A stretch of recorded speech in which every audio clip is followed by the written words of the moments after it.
ফরাসি প্রধানমন্ত্রী হযরত মুহাম্মদ সাল্লাল্লাহু আলাইহি ওয়াসাল্লামের কটূক্তি করেছিল এবং হযরত মুহাম্মদ সাল্লাল্লাহু আলাইহি ওয়াসাল্লামের ব্যঙ্গচিত্র তৈরি করার জন্য ফরাসি গণমাধ্যমকে নির্দেশ দিয়েছিল। আমরা বাংলাদেশের একজন সাধারণ নাগরিক হিসেবে আমরা তীব্র নিন্দা জানাই।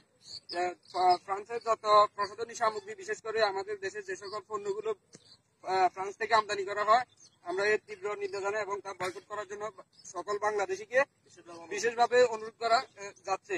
আমরা প্রধানমন্ত্রী ইমানুয়েল ম্যাক্রোর তীব্র ঘৃণা এবং তার বিরুদ্ধে তীব্র প্রতিবাদ জানাই।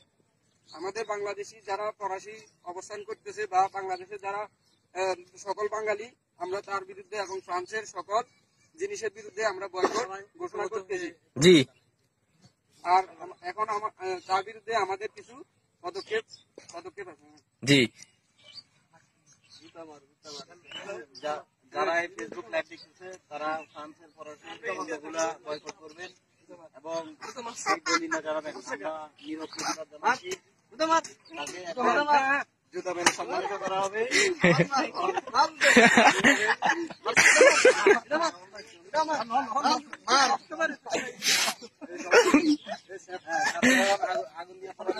আগুন দিয়ে পড়ানো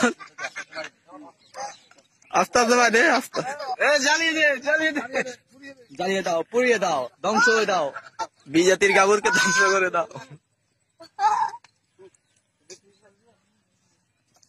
এটার নীরব প্রতিবাদ আমরা বিশ্বের কাছে বিচার চাই। বিশ্ব আদালতে ফ্রান্সের সকল পণ্য বয়কট করা হোক।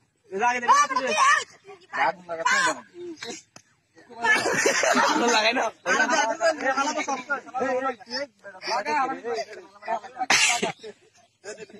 তোরা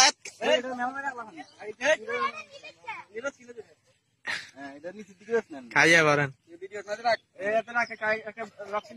সবাই তো শেয়ার করবে। জি জি জি।